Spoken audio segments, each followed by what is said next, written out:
Hello and welcome to day 2 of the 20-day Building Your Brand Challenge. Yesterday we actually concentrated on the what do I do and how do I tell my clients what I do. Today we're actually going to concentrate on values. What does the brand actually stand for? Now this might seem like a very easy task, but it's one that actually stumps a lot of people. So normally when we think of values insofar as honesty, integrity, hardworking, committed, loyal. And these are the kinds of values that we want you to think about when it comes to answering the question of what does the brand stand for. However, what most traditional words are used to describe a value set doesn't necessarily mean that you have to use them to answer the question of what does my brand stand for. Now, I've got my trusty outline here, and the reason why this is important is because when we build a brand, we actually build the brand from the ground up.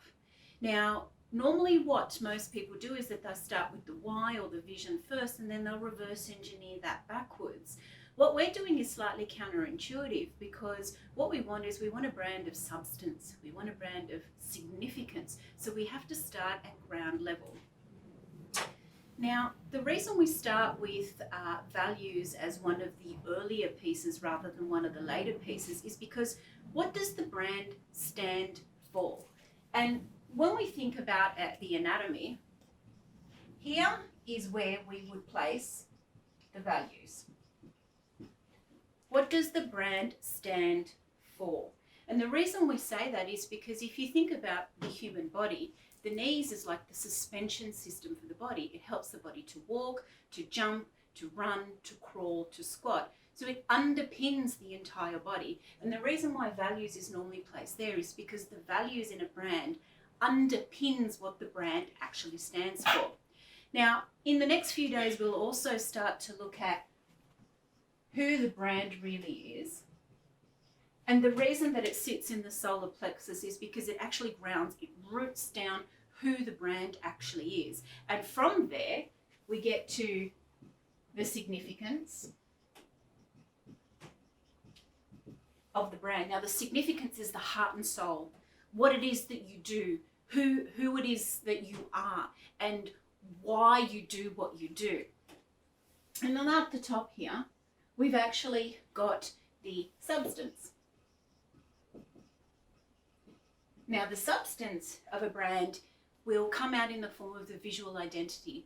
So everything that you do in terms of your color palette, the logo design, the identity, all of the visual assets, all the visual elements that you use on your website, in your social media, and across all the marketing materials that you do, comes under the substance. So you can clearly see that by the end of the next few days, you will understand what your brand stands for, who your brand actually is, the significance that it has either in your world, somebody else's world, or taking it to the greater marketplace, and the substance, how it actually looks and its core identity. So let's get back to values. What does the brand actually stand for? And the way that you actually want to answer this is in terms of what does the brand stand for? Are we fun? Are we honest? Are we committed? Are we change makers? Are we visionaries? Are we innovators? Are we hard workers? You can kind of get the idea now of what it is that you need to come up with for values. And the way that you answer this question is that if you were a personal brand, you would answer it for yourself. What does the brand stand for? I am a visionary. I am committed. I am powerful. I create connection. However, if your brand is actually a business brand or it is a product brand, you need to answer it not only for the I, but also the we, so that as your business grows and as your vision for the brand grows, you can actually get buy-in from other people.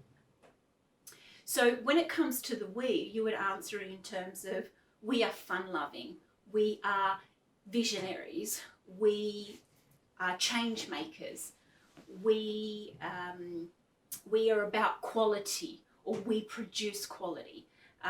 We are committed. We are hardworking. And anything that fits within the we are or we do or we stand for, they're all really, really good answers. Now, this exercise is an interesting one. For some people, they can roll it out in a couple of minutes. For other people, it might actually take a couple of sittings. So again, give yourself a time limit. Generally, an hour or two is a really good starting point for you to do it. However, if you've managed to do it in under 20 minutes, that's great. This exercise is not about how fast you can do it. It's about getting it right. Now, don't be too concerned about who the brand stands, who the brand really is, and its significance and its substance, because we will cover those in the next few days. Now, I've chosen to illustrate a brand in terms of a person's anatomy because that's an analogy that we use for our clients, and they actually understand it very, very well. How you choose to document your values in terms of the picture or the framework is entirely up to you. However, it needs to be a concept that most people can grasp and that they can grasp it very, very, very quickly. Because when the business starts to grow, when your brand starts to become a lot more noticed, when you're starting to get a lot more awareness, you're starting to get a lot more recognition and significance in the marketplace, this document is going to be very, very challenging for you to change later down the track. One other key point too is if you're doing this exercise about the values, what does the brand actually stand for, and you are a little bit stuck, go back to what I mentioned in the beginning. Have a look at the people that you admire or that you aspire to be like, or the people that you that motivate you. It might actually be a mentor, it might be a coach, it might be a celebrity, it might be a business guru, it might even be a colleague or somebody that you work with or an employee. It doesn't matter who the person is. What matters is, what is it that you like about them? What are their values, or what do you think their values are? And use that as an example. In fact, pick 3 people and write down 5 or 6 different values that they have. Of course, if they're a celebrity, it's going to be a little bit more challenging to ask them directly. But if you have the capacity to ask who it is that inspires you or who it is that, leads you, ask them, what is it that they stand for? What are their values? Ask it of 2 or 3 different people, and that will actually give you some insight into what it is that they stand for. But I caution you, don't copy their answers. Don't say, I like XYZ celebrity, so I'm going to copy everything that he or she stands for. This needs to be an exercise in terms of what you stand for. What does your brand stand for? It's okay to be inspired and to borrow and to take from other people if it is in part of the progress of putting it all together and packaging it up for your own brand. That's okay, but don't copy. And the reason you don't want to copy is because if you do that, as we start to move along in the other exercises, you're going to end up with what I call a Frankenstein brand. You know, that image of Frankenstein, he's got some bolts in his neck and he has a square head and moves very robotic and he's kind of pieced together with other parts.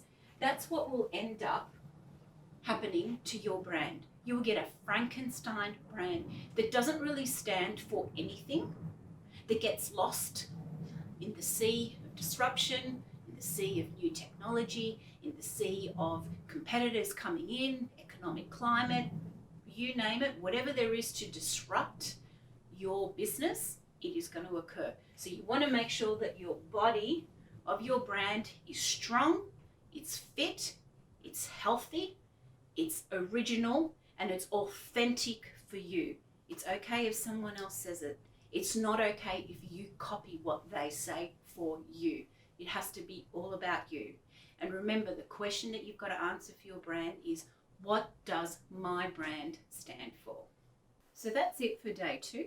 Of course, if you want to share your results with us, please do so. Make sure that you tag us, make sure that you follow this profile, and make sure that you turn notifications on. And of course, stay tuned for day 3 tomorrow. Day 3 is a really great exercise. We get to have a little bit of fun.